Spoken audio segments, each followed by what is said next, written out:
There's a scene in Happy Gilmore 2 where Happy and Shooter beat the crap out of each other in a graveyard, throwing each other into the gravestones of dead people from this and the first film, complete with pictures accompanying the stones. And I found this to be the perfect representation of everything Happy Gilmore 2 and most of these legacy comedy sequels have to offer. Which is to say, we can't just let a good thing rest. No. We have to bring it all back. We have to remind people of how great that movie was from 30 years ago by dancing on its grave. That's Happy Gilmore 2. Let's talk about it.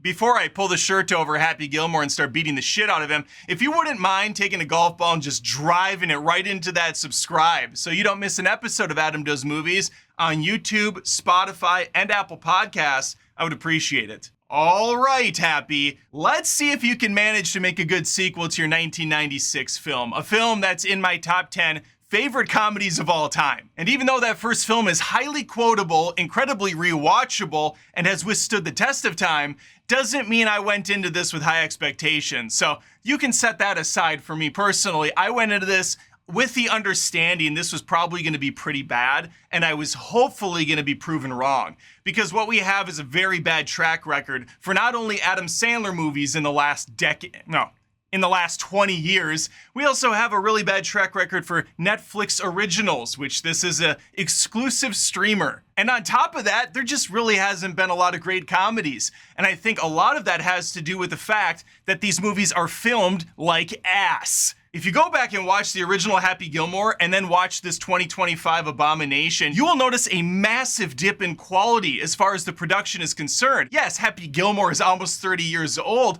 but it still looks great because it's on actual film and not this fugly digital garbage they use now. And not only that, there's blocking, there's actual techniques used to sell the scene, to complement the jokes. Here, it feels like there's guys just holding up iPhones, they're doing slight color correction to make it look worse somehow, and then we're done. Call it a day. Don't really think the scenes through. Now, there's already going to be people inevitably thinking as they're watching this video, what in the world is this guy on about? I just wanted a funny comedy, a turn your brain off, watch for 2 hours. Hey, great.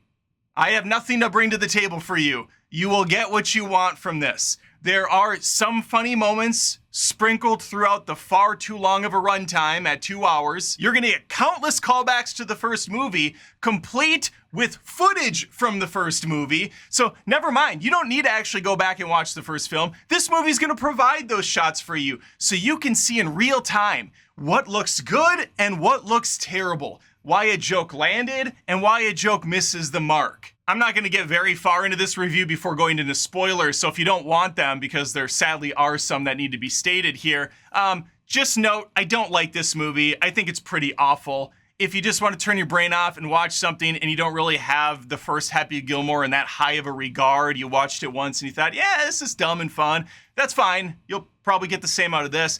I happen to really love the first one. I appreciate all the humor. I loved the colorful cast. Sandler does a perfect job in that film balancing the straight man type of characters with the zany ones, making sure that it's an even keel. That's all completely gone in this movie. There's like one serious character in the whole thing, and that's his daughter in real life and in this movie. But let's jump into spoilers. This movie sucks. We start out with a montage akin to the first film. You get the slideshow. We're catching up with the Gilmore family, and it's a big one. Happy has 5 kids, 4 sons and a daughter. He's married to Virginia. It's a happily ever after situation. He's won several Masters, a lot of times because of luck, and this stuff's all great. I thought the deep fake de-aging stuff they were doing worked really well, looked great for the most part. Some of the SNL footage they used was odd because, you know, he was a cast member on SNL for many years and he's also hosted there. So it was kind of bizarre. They faked that and didn't just use the actual footage, but whatever. Maybe they couldn't get the rights.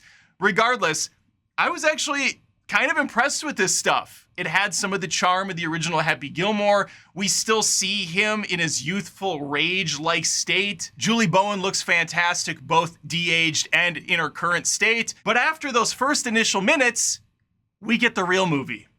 And oh my God, is it a complete departure. Because Happy Gilmore's story is complete, he's happy, he found his happy place, He has a rich life with a beautiful house, a beautiful wife, and beautiful kids. There's really no story left to tell. But Adam Sandler needs to eat.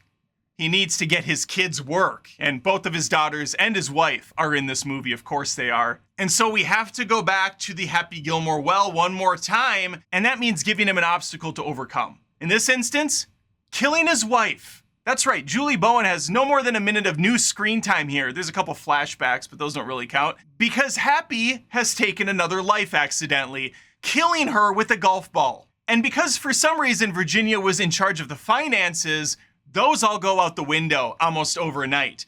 And Happy, on top of that, becomes a raging alcoholic. Laugh! The movie takes a dark turn very quickly. In the first Happy Gilmore, he accidentally kills Chubbs, his trainer, by giving him the gift of a dead gator, which prompts his coach to back up and fall out a window. It's a tragic death, but the humor lands in this instance. It was shocking, but it paid off. Because this comes late in the game, it's one final obstacle for Sandler's character to overcome. Hitting us with Virginia's death in the first 5 minutes of the movie sets a very lousy tone for the film, and it puts our character in a very dark spot where he can no longer be funny, instead relying on prop comic humor such as taking a cucumber, unscrewing the top, and finding that there's alcohol stored inside. This is a joke that's going to permeate throughout the first 45 minutes of the movie, as he even hides it in a cuckoo clock, a golf ball,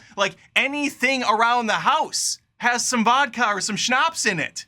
On top of this is the fact that Adam Sandler's just not funny in this movie at all. He's completely drained of his comedic charm, and in his place is this old, disheveled looking guy. He walks around with a hunch like he's on death's doorstep. It's not like Adam Sandler's 85 years old. He could still provide the energy if he wanted. And there are a few moments here and there where he lashes out on a car not working with his kids, but it's just so few and far. This story, if you want to call it that, is all over the place. There are 3 central plots going on. One, the main one for the first hour of the movie, is getting enough money for his daughter to go to an expensive school in France where she can train with top professionals in the art of ballet.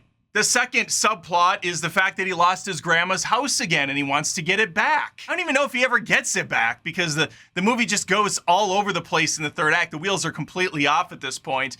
And the final plot that takes center stage in the last act is that he has to defeat this new version of golf known as Maxi golf, which is only 7 holes and is more akin to American Gladiators than it is to the sport he's currently playing. Now, the trailers, if you saw them, feature Shooter McGavin coming back face to face with his arch nemesis, Happy. Surely he's practicing his long game and he's gonna rise the ranks and defeat Happy once and for all.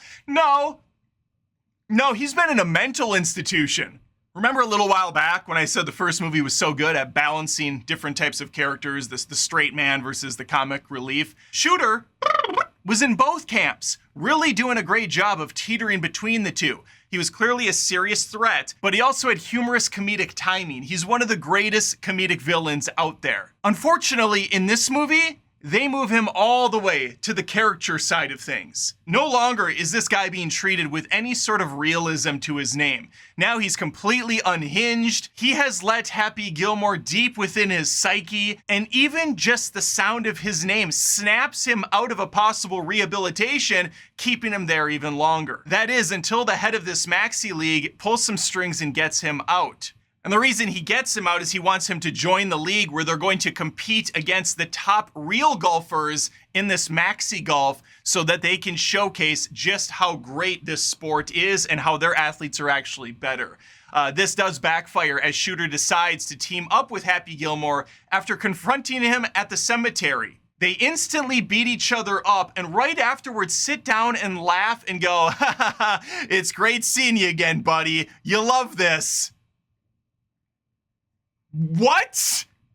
I'm sorry, what? You're telling me a dude who was locked away in a mental institution for almost 30 years gets out, finally confronts the guy and goes, "Oh yeah, I just like having this little sparring thing with you, this little Sam and Diane relationship. Are you out of your fucking mind?" It's clear at this point that Adam Sandler doesn't care about the characters and he's just speaking from his own personal feelings. It's so great to be back with you, Christopher McDonald. And so if you were hoping for the rematch of a century, you're not getting it because these two team up instead to take down the Maxi League. Now, all the negatives aside, this is a 2-hour movie, so of course, there are gonna be some jokes that work in this, but I'm chuckling or laughing maybe once every 15 minutes. It's more or less, I wanna laugh, so I'm hoping something provides it. But again, this is an ugly looking movie, and I know it's in 4K, but that doesn't mean shit if it's not lighted appropriately and doesn't have a little bit of fucking soft focus on something to make me believe I'm watching a movie, not some straight-to-TV garbage. Which is actually not even fair to say about straight to TV because there's some great shows that have great cinematography that are straight to TV, like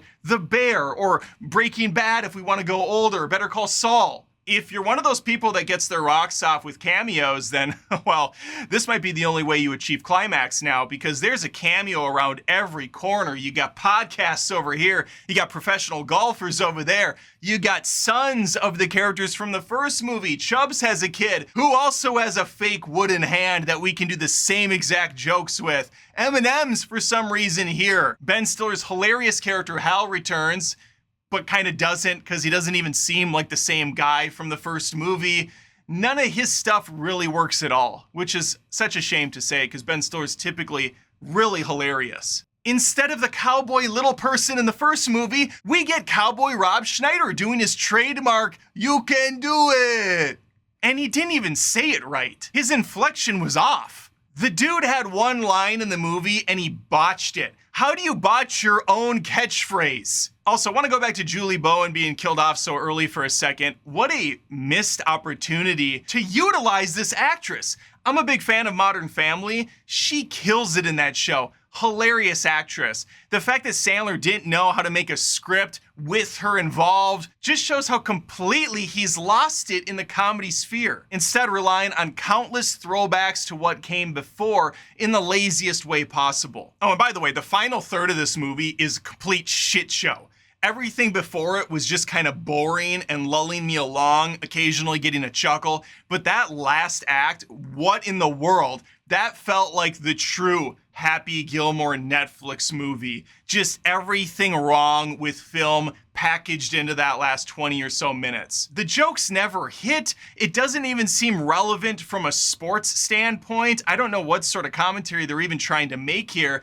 but it feels like 10 years too dated. The cameos they have by podcasters and golfers can't act worth a shit, so any attempt they have at a joke falls completely flat. And the fact that the big game changer for this sequel is that they figured out a way to drive further than Happy by cutting a certain tendon, allowing them to move their hips around further. What the fuck are we doing? That was kind of what made Happy Gilmore was so fun, is he was a complete anomaly, but then you take that away from him and you give all these people essentially superpowers. It comes off as ridiculous.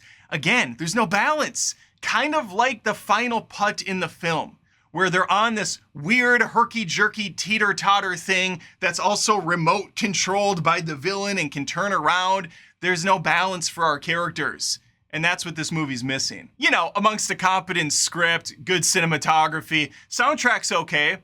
You get some solid old school songs thrown into the mix. Outside of that, though, there's just really nothing here. Before I pull the shirt over Happy Gilmore and start beating the shit out of him, if you wouldn't mind taking a golf ball and just driving it right into that subscribe so you don't miss an episode of Adam Does Movies on YouTube, Spotify, and Apple Podcasts, I would appreciate it. Well, there you have it. Happy Gilmore 2. Safe to say, wasn't impressed. Not my favorite. If Shooter McGavin likes his movies like his food, then he would love this film, because it's a piece of shit. Let me know if you saw this movie, and if you disagree, that's fine. I guess I have higher standards for what I want from a Happy Gilmore sequel, and just movies in general. Feel free to leave a comment and like this video, and again, I would appreciate it if you subbed to Adam Does Movies on YouTube, Spotify, and Apple Podcasts. That way you won't miss a video by me in the future. And also, the merch store just opened, brand new, and I have one of these retro shirts on here amongst a bunch of other ones. So if you decide in your infinite wisdom to get a shirt Now's the time to do it because there's a sale going on, 10% off. You just can't make it up. It's just too perfect to be true. But it is. All right, see you next time. Wow, we had some fun, did we? On a serious note, if you appreciate my content, I am a one-man band. This is a ton of work, and you want a way to give back. Head on over to patreon.com/AdamDoesMovies. There's tons of exclusive perks over there. Look at these awesome supporters so far. There's some of the best people on this planet, and you could be one of them. You could be right there alongside, and I would appreciate it.